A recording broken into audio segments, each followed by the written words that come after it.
uh, soon.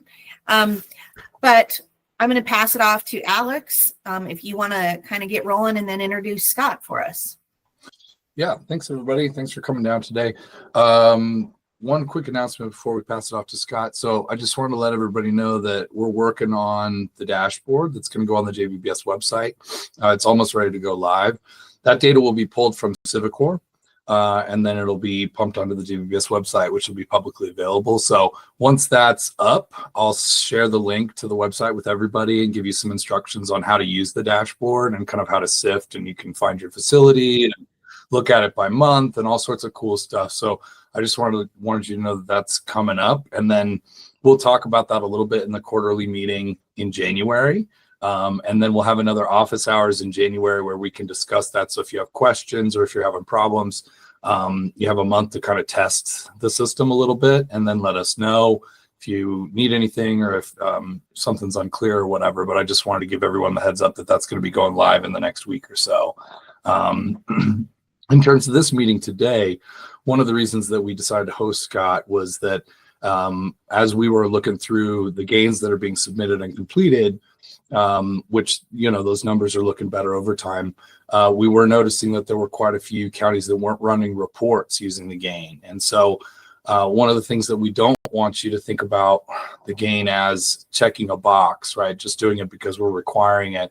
Really, the gain is meant to be useful to you as practitioners, and as clinicians and as administrators to help determine treatment plans, right? And it's an assessment, it's a biopsychosocial assessment.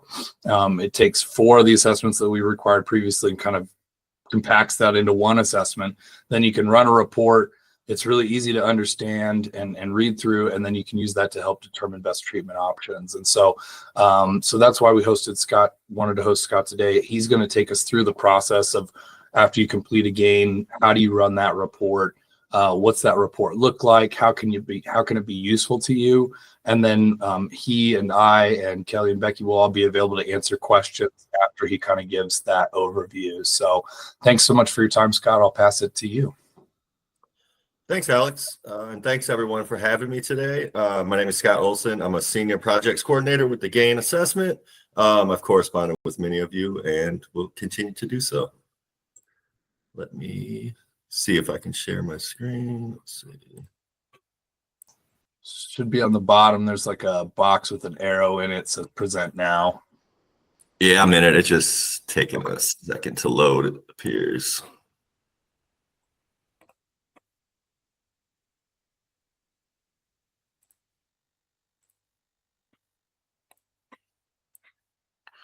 Okay, I should be sharing now. Am I good? Yep, you're good. We can see it. Okay, so as Alex alluded to, today I want to talk about how do you get the results of the GAIN, like the clinical reports, and more importantly, how do you interpret the results? So how do you look at the scoring and make it make sense in terms of using that to drive treatment and service planning? And just to reiterate, if you're doing the GAIN anyways, you might as well have it help you do your job. Might as well have you plan the best services for your clients, the most appropriate services. And the GAIN's really designed to do 2 things. 1, tell you where the client's having problems. And 2, what type of recommendations are most appropriate or are best practice for the client in terms of those problem areas that they reported during the GAIN assessment. So all or most of you are familiar with GAIN ABS. You're inside a client record here. You completed the GAIN. The GAIN record is on a little tile thing here. It says the date when you did it. You click on that and you have a whole host of options. You can continue with the interview. You can view. The view just tells you how the client responded to each question. You can click on. Whenever you click on any of the reports, they open in a separate tab. The full assessment report is just all the questions and the client's responses. So you can scroll through and see, pretty basic, right? The short assessment printout is the same thing, but it's less pages because the questions are abbreviated, right? So if you're really familiar with the assessment, you can do this and it's less pages, right? So both of these reports, they don't give you a score. They just tell you all the items, all the questions, and all the client's responses. They can be used as supervisor tools. If you want to know if your staff are asking all the questions, you can click on one of those. If you see a bunch of responses of missing data, that means that that question was skipped. If the question was supposed to be skipped, it'll say legitimately skipped, right? So if you're a supervisor and you see a lot of missing data there, then some questions just weren't asked for whatever reason. The next one I want to look at, again, this is another report that doesn't include the results of the assessment. It doesn't include the scoring. It's called the validity report. If there is an inconsistency during the assessment, the software is gathering those and putting me on this report in real time. So if there is an inconsistency during the assessment, ideally the interviewer should resolve that inconsistency with the client at the time. For example, if the client reports never working, never having any work problems, but then reports receiving help in the area of work in the past month, that's not really adding up, right? So it'll pop up on the screen and it'll also go on this report. Anything on this report that's overwritten, that has a status of overwritten, means that it wasn't resolved. So it's still inconsistent data. Again, another thing that, you know, a supervisor could use or a staff person could run this at any time just to make sure that they cleared up any of the inconsistencies. The good thing about the version of the game that your program is using is that there's very little inconsistencies. So you're not likely, it's not likely to have a lot of inconsistencies come up as compared to the longer versions of the game. Okay, so let's get into the reports that have some scoring, that have some results in them, right? Let's say you want a short report that's straightforward, that tells you where the client's having problems and some brief recommendations. The screener summary report is 2 pages, and it really does just that. At the top of the reports, as you'll notice on these reports, the header has some basic demographics, the screening date, the date of the assessment, and some basic demographics, and then you get into the scoring. So the Gain Q3 is scored by the number of current problems, right? If the client has 0 current problems, then their score is 0 or low. 0 or low means they don't need any help in that area. If the client has 1 or 2 problems, then they have a score of moderate problem severity. That means they need something, right? If the client has 3 or more problems in a life area, that's high problem severity. That means they need something more, right? So moderate or high, they need something. 0, they don't need anything right now. They're not having any current problems in that area. So the recommendations would be something along the lines of monitor them to see in the future if they have any health problems. So that could include checking in with them. That could include doing another GAIN assessment after 90 or more days has passed. But really, they don't need anything in this area right now because they didn't report any current problems during the assessment. So moderate and high, they need something. So this report on this first page, you can very easily see where they have the most problems, right? So they have high severity in several areas: risk behaviors, internalizing mental health, substance disorders, crime and violence, and school problems there at the top. So if you scroll to the second page, it'll give you a succinct statement of that. So instead of in a bar graph, it'll just give you one statement about their problem severity. Frida reported having severe school problems within the past 90 days, but is not currently enrolled in services or interventions to address these problems. So as many of you are familiar with, in each section of the assessment, you ask them, when was the last time they had several different problems, if ever? And then you ask them, when's the last time they had help for that specific life area? So that statement is just capturing that in one sentence. And then the brief recommendation matches that. So since Frida's having severe school problems, the recommendation is referral for more intensive services to help Frida with their school problems. As you can see, these recommendations are fairly generic. We don't, folks use the GAIN all over the United States. We don't know what's available in your area. It's just a really a best practice kind of map to ASAM statement of what would be appropriate. Frida reported no current or lifetime history of work problems and having never received services for work problems. Okay, that makes sense. She does not have any problems in there. So you just want to monitor for change in Frida's work problems. Similarly, if Frida didn't have any problems in mental health, you just want to monitor for a change in their mental health. So you might want to, check in with them or make sure that they don't start developing mental health issues, depression, anxiety, or, things like that. So again, that's if you want to, if you don't know where to start and you want a quick, straightforward summary with the scores and some brief recommendations, that short 2-page screener summary is a way to do that. Next, I'm going to go to the Q3 Personalized Feedback Report, or PFR, is a report that provides a score, and it's written in a way that you're talking with your participant, with the client, right? So one way you can use this report is you can print off one for yourself, print off one for the client, and it's a way to share the results with the client that's written in a motivational interviewing way. So you're trying to gently probe the client to see if they're interested in making changes. And if they are, how are they going to go about making those changes? Or what are some small, concrete steps that they could do, right? So as you can see in this report, now that we finished up your assessment, I'd like to speak with you about what changes, if any, you'd like to make in your life. My role is make some recommendations, but I want to stress, no matter what I recommend, you'll have to decide what to do with this information. I view you as an expert on your own life. I'd like to first talk to you briefly about some things that are going well, then talk about some areas where I have concerns. How does that sound?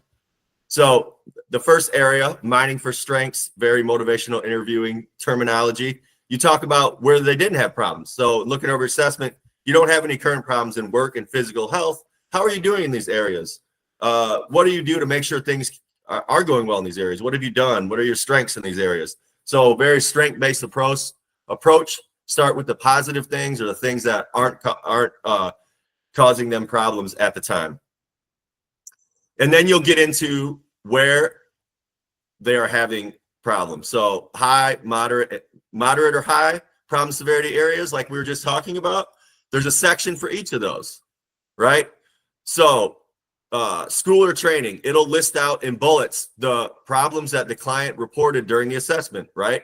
So you told us on the assessment that you were having these problems, came in late, left early, et cetera, skipped school because you didn't want to be there, et cetera. And so you start asking about readiness to change first. So you ask client anywhere from 0 to 100. How ready are you right now to make changes in your behaviors at school or training? Client can give any number they like to. If it's under 90, it tells you to skip down to this section. If it's 90 to 100, skip down to this section. So then you're either you're doing one or two things. You're either eliciting some reasons that they might want to make changes, or you're consolidating commitment. If they're 100% ready, they already have reasons, right? Motivation's already there. You're just trying to consolidate their commitment and talk about things they can do. And then the last section in each of these is action planning. So how are you going to make these changes? What could you do? And then you get them to talk about things they can do, concrete things, things that are realistic, that they can actually take steps at. And then you ask them if it's okay if you make a few suggestions. And then between you and the client, you can list out some ideas there. This could also be a homework assignment type of thing. Or again, like I said, you can print one copy for you, one copy for the client, and sit down. And it's a nice script to reflect with the client on what they reported on their assessment, and hopefully get them to thinking about some of those problems that they mentioned, and what they might want to do about them, what steps they might want to take.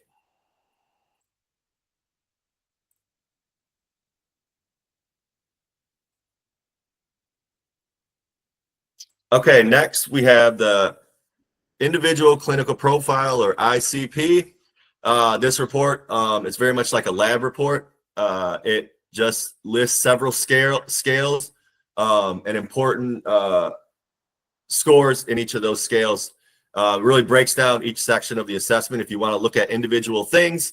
The first page here has demographics, priority population status, and then in brackets it's telling you why that printed, what question or item that come from. The potential validity concerns is that section at the end of the assessment after you tell the client, thank you, that's all the questions I have for you. So that's that staff use only about where the assessment was done, what the environment was like, the client's disposition, their demeanor during the assessment. So all those staff ratings. The notes are all here. If you type any notes next to any of the questions, it'll come up here. And And then next, there's several different measures that are included here. Again, it's similar to the screen summary report. It's the same type of bar graph scoring. So moderate, if they have 1 or 2 current problems, that's moderate problem severity. If they have 3 or more, that's high problem severity. So if you easily want to look at something, if you want to look at one measure easily, you can quickly run this report and you see it's broken down by each measure or scale. And really look at this, you get a quick example of where they're having high severity problems. The bigger the bar, the worse they are is really the way to interpret this. Okay, so the next report I want to get into is the GAIN Q3 recommendation referral summary, or Q3 RRS. Ideally, you should be running this report for every assessment. This is the results. This is the full results of the assessment. It includes expanded treatment planning recommendations and goes deeper into the problem severity in each life area. So before we look at the editing screens, I just want to show you, it's unedited here. When you click on this report, it'll let you choose how you want the staff or how you want the client's name to display. You can do full name, whatever. You can run this report in English or Spanish. You can run for a single assessment, you can run an English one and a Spanish one, or either or. As you're looking through this report, you can see it's unedited. I haven't done anything to this one. You can see there's prompts in each section. Next, I'm going to go through and show you how you can remove those prompts and how you can tailor this report however you would like. So it starts with demographics, presenting information. Evaluation procedure, again, is all about how the assessment was done, where it was done, who did it, how long it took. And then it goes into each section and it'll tell you their problems, if they've had any interventions, a succinct statement of those problems, and a list of recommendations that match that problem severity. So for each problem severity in each life area, there's a set of recommendations that go with that gets generated automatically on this report. And all of this is fully editable. Another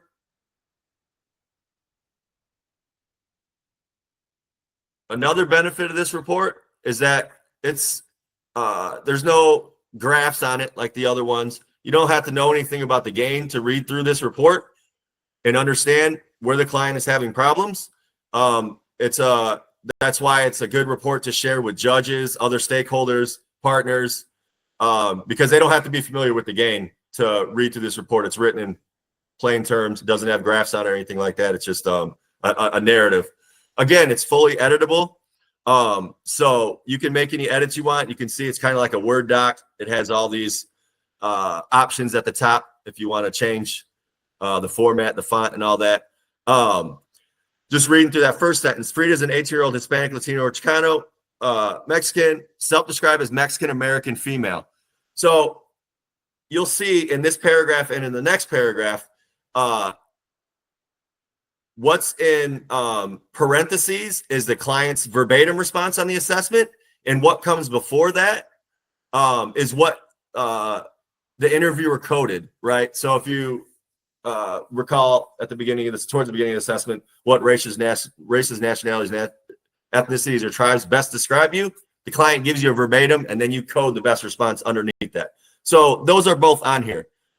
So one thing, if you wanted to, you could clean up the report. Sometimes I just, I leave it as just their verbatim, if you want to clean it up, but you don't have to. You can add anything to this, maybe you want to include last arrest on here. Maybe you want to include next court date. So it's right there up front. But it's really up to you. It can be whatever you want it to be. I do recommend removing the prompts so that the prompts don't come out on the finished product. It looks kind of unpolished or not done. And then you can click save. And then at any time in the bottom left, you can click preview. Once you click preview, it pulls up that PDF so you can see if it looks like what you want it to look like. And you can see now that prompt is gone since I removed that. So it can be, you can do as much editing or as little as you want to, really. let's see, we can go through and you click next. Again, it's evaluation procedure. It's going through each section. This right here will always say missing data. So this tells you about how the assessment was done again. And then it has a sentence that says additional source of information consulted during Frida's evaluation include. So you can list those out. What are additional sources that you consulted in combination with the gain to get the best accurate look at that client? So you could include court records, probation report, anything. You can list out anything in there. Another thing that you might be appropriate is instead of additional source of information consulted, you can include information to be consulted if you don't have those things yet, if you're going to acquire them, or if you're not going to seek out any additional source of information, you can delete the sentence so it's not just hanging off there, right? You have this section how you want it. Click prompt resolved, save, and go on to the next section.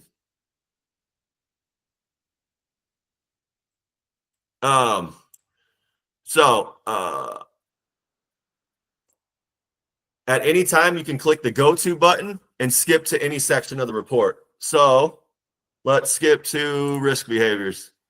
Okay.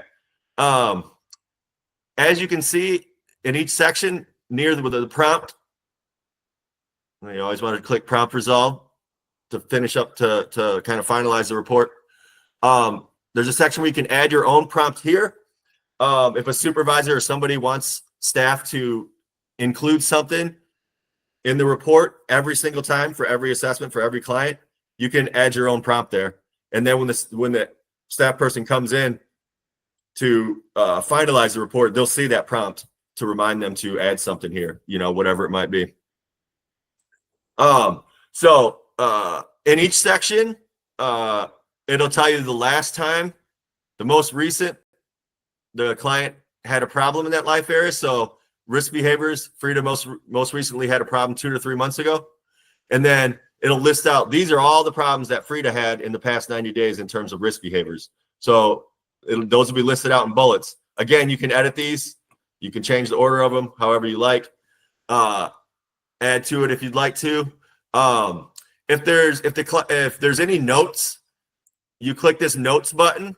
It'll pull up the list of all the notes from the assessment. You can copy those and paste those in, and then you can click used to let yourself know that you've already used that one. You've added it to the report. So particularly for risk behaviors, you can see in the risk behavior section, Frida added a note of my dad yells at me a lot and says mean things. That might be something you want to add in here. So you copy and paste. That would be for this. So specifically, my dad yells at me a lot and says mean things. That might be something you want to add in. So in each section, it lists the problems, the interventions, if they have any. Okay, I'm done with that. I'm gonna click the prompt resolved. I'm gonna click save. Go to the next section. And then in each section, there's a host of recommendations, right? So this editing screen here looks really busy. It doesn't look like this when you look at the PDF, right? These are just all functionality if you want to use them. So this is the cell placement is just what's their problem severity and are they currently receiving services or interventions in that problem, in that life area? And then a plain statement here. Frida reported having severe problems, engaging in risk behaviors in the past 90 days, but is not currently enrolled in services. Based on this information, the evaluator recommends the following. So there's a whole host of recommendations that are listed out based on that problem severity. You can edit them, click edit, cancel. I don't want to update that. You can reorder them with these arrow buttons here. There's target dates. So these are based on the date of the assessment. So the things that are more pressing or more urgent obviously have a sooner target date. Things that are less important or not as pressing have a longer out target date. You can suppress all those target dates however you'd like to. If you want to know why that came up, why this recommendation came up, it'll tell you right here. This why, again, isn't on the PDF. It isn't on the finished report. It's just for the interviewer in case they want to know. But it's not something that you really need to look into. Cell is just a cell placement. What was their problem severity, right?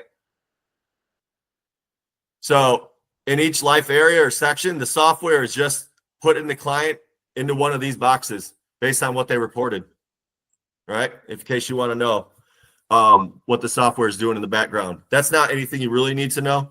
It's just a visual for what the software is doing. So again, based on the severe problems and not currently receiving any treatment or services, these are some things that would be most important for Frida, right? Again, they're fairly generic. We don't know what's available locally. So you may want to edit these to make them specific to the type of programs that you refer to or what you're actually going to do with the client. If you're not going to do one, you can see over here, DEL, you can delete one with just a click of a button. Like if you're not going to do it, you might not want to keep it on the report, right? If it's just something that's not available, it's not possible, then, or you may want to replace it with something else. You can type in any recommendation you would like here. If you click lookup, this brings up a list of every possible recommendation in this life area. So, right. So based on the problems the client reported, the software is going to assign a set of recommendations, but this is all the possible. So if you want to, you can click on any of those and it'll come up, right? So I'm going to click prompt resolved. I want to add that recommendation. I'm going to click save. Okay. And now I'm going to preview and make sure it looks like what I want it to look like. Okay. So again, on the finished report, it's a succinct statement of the client's problem severity. And based on this information, the evaluator recommends the following, the recommendations that would be most appropriate.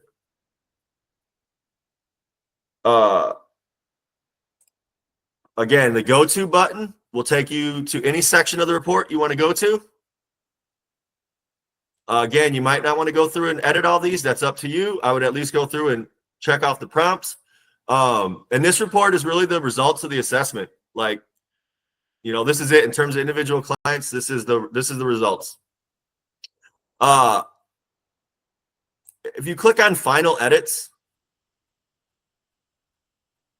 so let's say you're going to share this report with somebody that doesn't need to know about Frida's risk behaviors, right? They don't need to know that information. In this section, you can see all the sections by default are set to print. If you want to leave off a section, you can just uncheck it. It doesn't remove anything from the report. It doesn't remove any data. It just hides that section in the PDF. Okay? The one exception to that is not all of the programs that use the GAIN are criminal justice programs. So not all the programs want recidivism to print on their report. If you do want recidivism to print on your report, click that go-to button, come into this final edits, and click that to print. If you want to know about if you want that statement of recidivism risk to print on the finalized report on the PDF. Again, so that's a way to hide sections of the report if you would like to, for sharing with others who may not need to have every section of the report or whatever purpose suits your needs. At the end of the report, there's a signature section. So the clinician is always in there, and then the second report can be the second signature person. You can type in their title. It can be client, can be supervisor, can be whatever you want it to be. So that's kind of the final stamp on the report, if you will, after you've went through and removed those prompts, added anything you want to. If you do want to add things, kind of confirm those recommendations, look them over.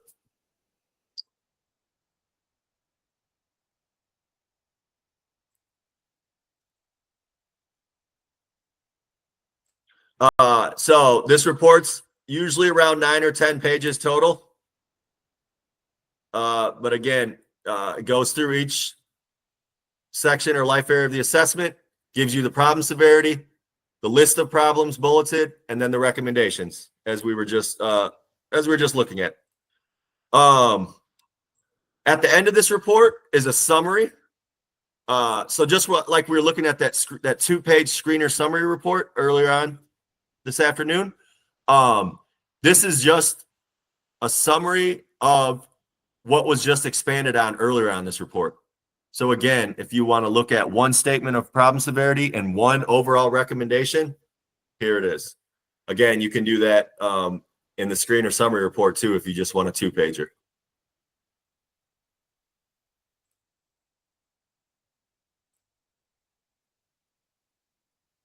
Okay, any questions? Anything else I can show? I saved plenty of time for questions, so I can go over other things if there's anything in mind or. Everybody, we don't have Scott here very often. So if you have questions about this, or if you have other questions about the game, now would be a really, really good time to ask.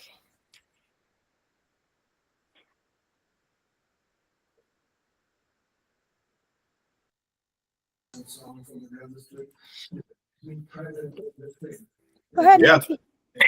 Okay, well, my counselors aren't here. At least I don't see them. But I have a couple questions. You know, those are great summaries. All that's fine. Is this something you want on Civicor? No. Okay. No, these reports are just for your benefit, right? And for the benefit of the treatment providers and all that stuff. You could Okay. also, as Scott alluded to, right? You could also use this in consultation with the judge when it comes to sentencing or Okay. somebody else. It's just a way to take what you're doing, take the assessment, put it into a kind of easy to read report format and use it yourself or share it, around accordingly with whoever needs to see it or needs more information about the client. Okay, because I look at the summary reports to make sure they're done, that we're doing the gains, but the recommendations I haven't been looking at those because I think those are for the counselors and the providers. So, Yeah, and you don't want those on gain. Now, this is just a question. So now we're starting to get into the 90-day gains, and I asked you yesterday, you want those reported. Is there a button that we could click that says this is a 90-day later gain? And is there a question we could add, and maybe you don't want it added, on the monthly monitoring tool to say that these are the initial gains and and these are the 90-day gains? 2 questions here. Just curious. Yeah, and I'll take the second one first, and I'll pass it to Scott to kind of show how to run a 90-day. Yeah, we could probably do that. I'll talk with Becky and Cal. I'm going to make a note of it right now, but we could probably add a question because it asks how many games were administered this month, and we could probably add a quick question that says how many of those were 90-day assessments, and if 0, put 0. But yeah, that's something That's if everybody wants it. I don't know. Yeah, I'll talk about it with Becky and Kelly, and we'll take feedback from everybody and have that conversation for sure. Okay. So yeah, thanks. And then Scott, I'll pass it to you for the 90-day piece. Sure. So when you've already done an intake, as you can see, I have one on here in this treatment episode. When you've already done an intake gain, it'll only let you do a follow-up gain.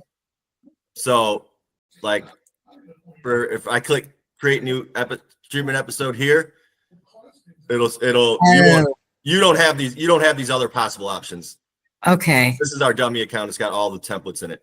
So Okay. it'll only give you the option to do a follow-up assessment. Oh, okay. And it'll have you choose the observation wave. That's the number of months it's been since the intake. So 3, you don't want to do one before 3 months because then there's too much overlap because the scoring is based on the past 90 days. So you want to wait at least 3 months. So this should be a 3, but if it's closer to 6 months, it should be a 6. Okay. So that way, when the data gets exported, all the intakes are zeros, all the follow-ups have a 3 or a 6 or a 9 or a 12. You know, you can do them out as far as you like. Okay. But the system isn't going to let you do another intake Got it. in that treatment episode. It only allow for one. So it's by default only going to let you do a follow-up if there's already an intake. Okay. Thank you. Yep. Yeah, thanks for your questions, Nancy. Do we have other questions about? And just sorry, one more plug. You can on the follow-up, you can run all those same reports that we were just looking at. The follow-up's the same thing, except there's 1 or 2 demographic questions taken out that you already asked us at intake. You wouldn't need to ask this again. I think it's the race question and maybe one other one, right? And that's just the same thing so that you can, hopefully their client's problems are not as recent as they were during the intake, right?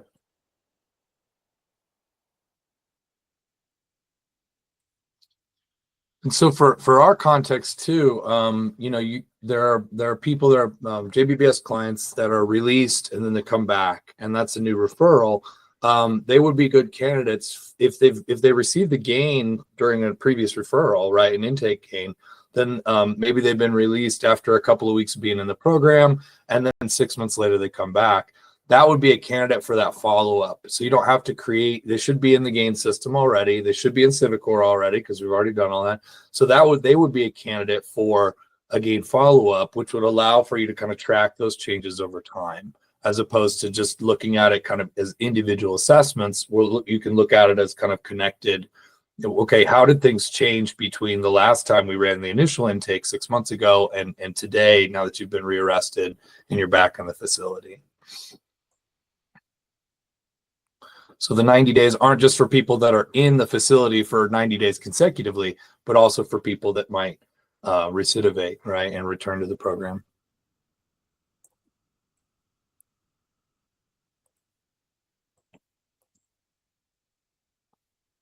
All right. Anybody else? Do we have questions about gain, about how to run the reports, about questions on the gain? There have been questions before. I mean, I'll go ahead and ask a question, right, which has come up regularly. And Scott, we talked about this in an email, but I was hoping maybe we could talk about it a little bit here. So we've had people that have mentioned that there are parts of the gain that are kind of trauma-inducing for people. And I was wondering if you could speak a little bit to that strategy of, how to kind of address that and be cognizant of that when you're asking the questions that are on the gain that might be trauma related. Yeah, and re-traumatizing is a real issue. We totally understand it, but the bigger issue is that if you don't ask them, they won't tell you. And most of us know that substance use problems and mental health problems are so highly correlated with victimization, right? You could not even ask those questions, and most of your clients probably have some type of trauma. Like, it's so highly correlated. It's like you have to ask. It's the elephant in the room. Another way to look at it is, you can help that client work on and improve their substance use and their mental health and several other things. If they have underlying trauma that's not resolved, it's not likely for them to they can get better, but that's not going to go away by itself. Like, I know that the examples in the gain are a bit graphic for some people, but the problem is that if there's not concrete examples, clients will, one, play mind games and not report it because they're saying, well, that probably doesn't count or that doesn't count. They don't mean that. And like young adults and even a lot of older adults aren't good abstract thinkers, right? They need concrete examples. So the best strategy, and I've done this many a times, and I've done versions of the assessment that go way deeper into abuse, for research projects. And so really the best strategy is if you think you need to, some clients don't care. They're going to answer the questions just like all the other questions, but some clients, it can be tough And I really just letting them know that you don't want any details right now. I just want to know if and when, if you're willing to answer, I just want to know if and when, and we can move on. I think that also, and then, after those questions, another good thing to do is be like, hey, we don't have any more questions like that. We're moving on. So, because if you're a client and you haven't been through a game yet, you don't know how much, are there going to be more of these questions? Are they going to go into more details? Right. And just let them know you don't have to share any of the details or anything like that. And let them know when you're done with those questions. And just keeping them on. I think that's that strategy. I think it also ties in with the overall reducing the administration time. Just letting the client know that they don't have to go into any details right now. Just tell me if and when was the last time, if you're willing to keep them on pace. Keep them on the response cards. Makes it more efficient. Yeah. Nancy. Okay, sorry. No I have problem. a counselor on the phone who's in a car, and this is her question. We had a client who got discharged, and now 5 days later is back in. So I looked him up. Our only option is a follow-up. Do they have to do a follow-up now, or do we wait the 90 days? Wait at least 90 days, because 90 days. Yes, at least 90 days or more, because the scoring's based on 90 days. So there's no reason to do one before 90 days. Okay. All right. So when it's a short time, at least 90 days. Okay. Because we have a lot of. All right. Thank you. Sorry, everybody. No, it's okay. No, And good just question. because- yeah. And just because you're not running an assessment, right, doesn't mean that you can't bring in treatment, and additional treatment stuff and do things that are appropriate for somebody who's just returned after 5 days or whatever. It just means that the assessment doesn't need to be run for sure. Thank you. Yeah. And I just wanted to highlight a couple of things that you said, Scott, getting back to the trauma thing. So, one of those is that we're not asking open-ended questions, right? These are direct questions. You're not asking for details. Another strategy that you talked about earlier was having a clear messaging at the outset of the assessment, right? Like, hey, we know these could be some difficult questions. If you don't want to answer, you don't have to. We're just asking how and, if and when this happened.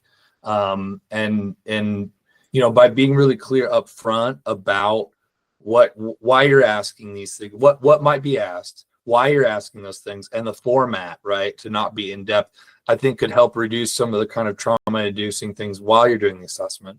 And then it's also worth mentioning that if as a clinician, right, as you're noticing things, if this seems to be triggering for somebody, then you can make a mental note to come back and have a broader conversation about that if necessary, right, after the assessment portion is finalized, for the treatment part.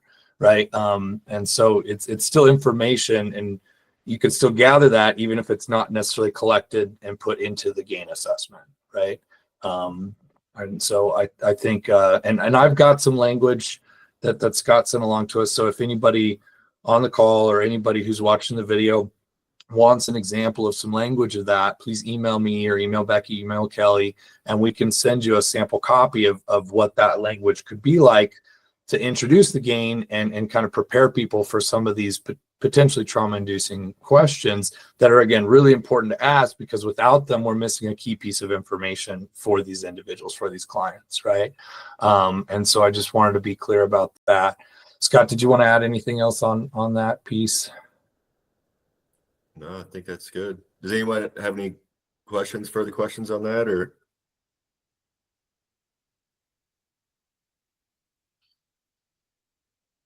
Yeah, we understand it. We understand it. It's challenging too, and it's just, if they were open-ended, it'd actually be worse, because then you're kind of suggesting to the client they got to go deep into details. But yeah, just hopefully having some rapport and approaching it like you would approach other sensitive things. This clinicians know what they're doing. You don't have to have a script or anything like that. And there's an introduction to the risk behaviors, So the staff and the clinicians, they know when those are coming up, because there's a transitional statement. So if that's a time where you think that client might need a little something extra, then you kind of have that prompt there. And another thing that we talked about previously, another strategy, if something is really trauma inducing, like it's really affecting somebody, it's okay to stop the assessment and come back to it if you need to, right? We don't want to push people further than they need to be pushed. The question, it's about giving information about somebody's history and about somebody's past so that you can help determine treatment options and plans for the future. But if somebody, if they're not ready to do it, right, and if you feel like you're pushing, then just put it down and come back to it, right? And again, that's where we've said before, use your best judgment as a clinician, and read the individual, right, and what they're going through, and if you need to come back, that's okay, right? And so all right. Yeah. And then if there continue to be issues or questions about this, please email us, let us know. We can continue to kind of have these conversations and develop strategies. I do have two more kind of quick questions for you, Scott. One is another one that's come up a lot, which is there's a lot of questions, well, not a lot, but there's a set of questions on the GAIN about school problems. A lot of people that get arrested haven't been in school for years. We've told people that, look, if you ask the first question and they're like, I haven't been in school for 35 years, it's okay to skip the rest of those questions, right? Because it's not really applicable to them. And we don't want the clinicians wasting time on things that aren't applicable. But to the other side, right, if we don't ask those things, there are people that are in school or recently out of school. If we don't ask those things, we're missing a piece of information. But did you have anything else kind of about the school thing? I mean, people are just really curious, like why that's on there and why there are so many questions about that. And I was curious if you had some thoughts on that. Well, because the GAIN's used with adolescents too. It's appropriate for 12 and older. So that's why we cover school and work. The school section also, the questions all say school or training. So if you're doing some type of training for whatever it might be, if you're not working at a job for pay, you could be doing some type of training, right? So that would be applicable to that. But I totally agree. If they haven't been in school for years, you're not going to get any recommendations for school anyways, right? So I would agree. If you're, if they, in your example, the first question, they say, I haven't been in school in 20 years, then or 10 years, whatever, however long it's been, then I would agree. You wouldn't need to ask the rest of them, because you're not going to get any help with service planning from the results of the GAIN, right? Yeah. If they haven't been in school in years. So I would agree with that. But yeah, we have, but yeah, that I don't know how likely that would be. Probably not very likely, but the training is also right. In all those questions are school or training. There are people that go back to school. There are people that enter vocational training. There are, so there are people that are later in life and things like that who do have those things. So yeah, vocational training would definitely be captured in that section, because the work problems, the work questions are if you're working at a job and getting paid, like, rather than training. Right. Okay. And then just to dig in a little bit on the school question too, there's a question there about when was the last time you got sick at school or training, and we've had some people kind of mention, well, people get sick at school all the time. Like, what exactly are you asking about there? And our guidance so far has been like, that's meant to be like a kind of severe sickness, something that takes you out of school, something that kind of really hinders your school thing. Not like I got a cold and I was out of school for 2 days. But do you have any kind of additional guidance on that particular question? Because it's a very rudimentary question. It just says, when was the last time you got sick at school or training? And so do you have any additional guidance on kind of that particular question? It should be any sort of illness, such as a cold or a flu, or getting physically ill for any reason, including food poisoning, at work or school. If you stayed home from school because you were sick, that shouldn't count. Okay. But it can be any illness. So if you get a cold at school, So any legitimate sickness, a cold or flu, or being sick at school because of intoxication or a hangover, that should count. So yeah, getting any sickness, getting injured shouldn't count. Being sick and choosing to stay home should not count. But yeah, if you got So then sick at school for any The reason. follow-up question then is, how is that useful to the clinician? Somebody got guess a cold at school, and now how's the clinician supposed to use that information? I guess I would dive deeper into it if they said in the past month they got sick at school or training, and they say, well, I came down with a cold and I had to go home. Okay, well, that's not a big deal. Like, or I had to leave school, several times in the past month because I was hungover. That's more of an issue, right? Okay. Yeah, it's just the question's not worded quite like that, right? And so there's the clinicians wanted a little more guidance on like, why is that useful to them? So we'll provide them with that. That makes sense, but there's more context that's important there. And this question itself doesn't really give you that context. So I'll leave that up to the clinicians to kind of, well, how severe was that sickness? Did it take you out of school? How recent was it? Those are all kind of follow-up questions that they can ask based on the response to that one question. Or for this population, we can, can that kind of be more geared to work? Or is it just because I would echo what Alex is saying. I think that there's a question. So in the work section, there's another question that asks, when was the last time you got sick at work? Yeah. So it'd be like, one is for the school or the training piece, and then the other one is for the work piece specifically. Yeah, and the work one also, there's also a separate question that came in late or left early from work, So what are the ramifications if people skip that section about school? Because I understand this is for adults and juveniles, but for this purpose, that's not something that would, the school piece isn't really something that is going to be very applicable here. And my concern is, and I don't want people to get hung up on that piece of it, because I don't know how relevant missing school is to this adult jail population.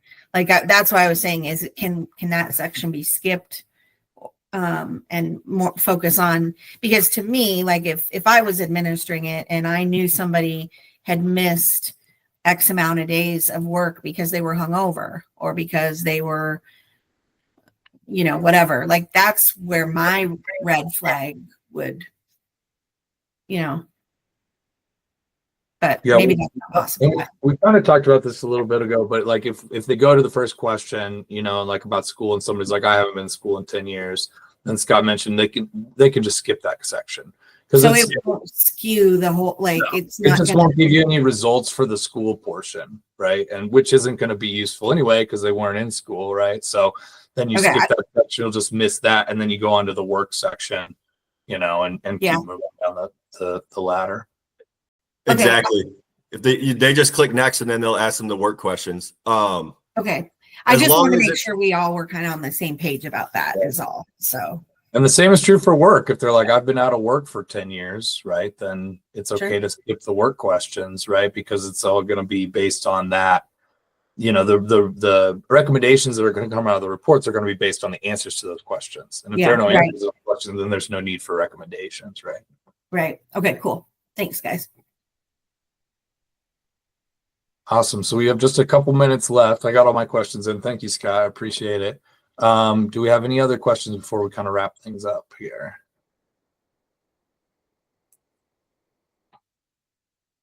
All right. So this will be, it's recorded. We'll put it up on the website. We'll have another office hours in January after the holidays. We'll talk about the dashboard. We'll talk about Civicor. We'll talk about any other kind of things that come up. If you have questions that you think of after this is over, after you watch the video that you have for Scott, let us know and we can get that to you. And we'll get that over to him, I should say, and then get his response back to you. If you need additional guidance on language for dealing with the trauma questions, let us know. We can get you that. So just, we're always a resource for you, and we're a conduit to Scott. We're a conduit to Civicor. We're connected to all of this. So if you need anything, just let us know, and we'll do everything we can to answer your questions and get you the help you need. So I just want to take one more minute to thank Scott for coming down here today and providing that overview of everything. Thank you so much. And thanks for everybody's time today. And we will see you at the quarterly. Thanks, y'all. Thanks for having me. And yeah, if anybody needs any technical assistance with running the reports or interpreting or looking at them, let me know for sure. That's what I do.